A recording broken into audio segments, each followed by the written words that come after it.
Welcome on board Arun Misra, the CEO at Hindustan Zinc, joining in to talk about how their numbers have been.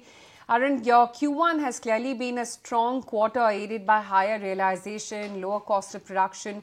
Tell me how the global zinc demand-supply dynamics are playing out, and do you expect zinc prices to inch higher from the current levels in the coming months? So as of now, our expectation was by December it should be at $3,000 per ton mark. Somehow it reached that mark earlier in the Q1 itself, but looks like now the not much of interest in there in the market to keep it at $3,000 per ton. In my understanding, it will continue in the current stage, being range bound between $2,600 per ton to $2,700 per ton till about December. I guess most of the European elections, be it UK, France, those are over. US elections will be over in November. A new optimism, new push will come, and I'm sure by Q4 would be a better quarter when we can hope that the prices will reach up to $3,000 per ton. Right. Okay. Morning. Now, given that the zinc cost of production in Q1 was at about $1,100 higher than the guidance of 1,050, are you confident of achieving your cost guidance for FY25? And if yes, what will be the levers for growth? So one of the most important levers, we had discussed it earlier also, is the power cost. And we had done structural changes in the power cost in terms of modifying our powerhouses so that they can consume more and more of domestic coal, which is cheaper than the imported coal. Second structural change was we introduced RE power. We already have about 8.5% of our power mix is coming from renewable sources, and this number will go up as more and more solar power units or wind mills keep getting commissioned. And we hope by the end of the year, it will reach up to 30% of our energy mix. And both these actions, and currently we are having about 45% of domestic coal being consumed in our coal mix. So both these things will keep on helping us in reducing our cost of power production. And I'm sure we'll be achieving our guidance by the end of the year. Right. You've also reported your highest ever production in the quarter gone by. For the full year FY25, would you then revise your refined metal production and mined metal production guidance upwards? No, it is not yet. It is too early to revise the outlook for production upwards. It also is a function of a lot of maintenance related shutdowns that we have to take on quarter. We will do Q2. Then once we have the H1 number, that will be the right time to look at the guidance once again.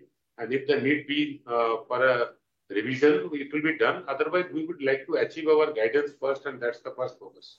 And you've also recently launched Asia's first low-carbon green zinc EcoZen. So what's the strategy? What is the cost structure? What's the use case for this product?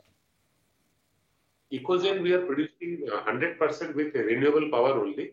So that helps in ensuring that this EcoZen has a lower carbon footprint compared to standard zinc as far as production process is concerned.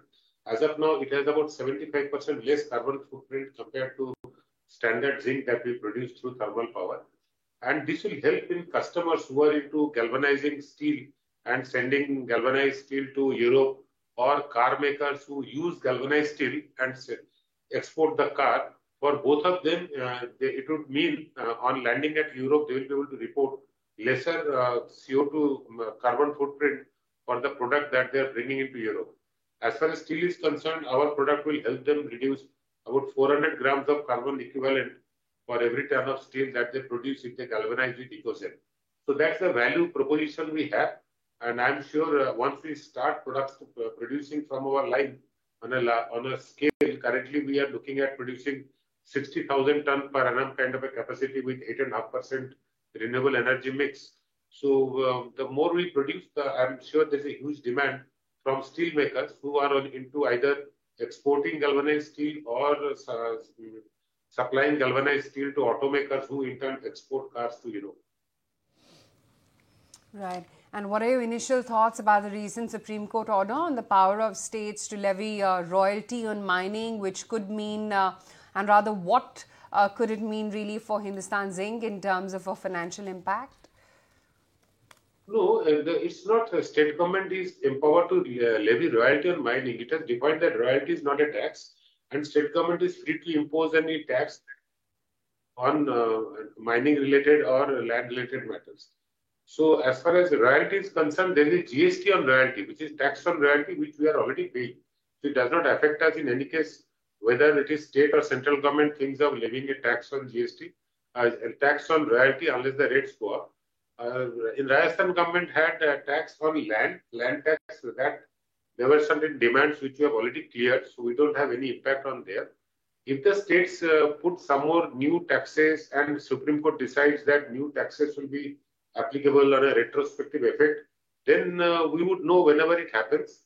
But we are not the only one. There are many, many mining companies in India, including large government-owned mining companies.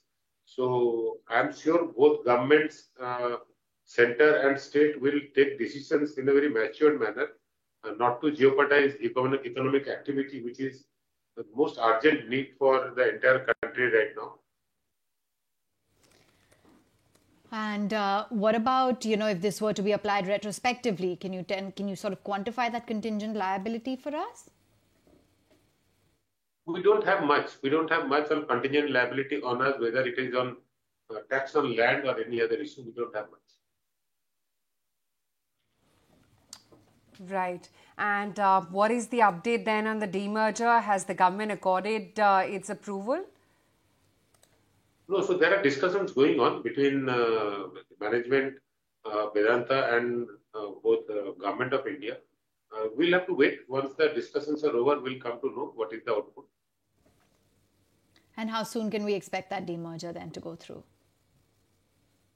No, the timeline, we are focusing on the discussions first. Issues are more important.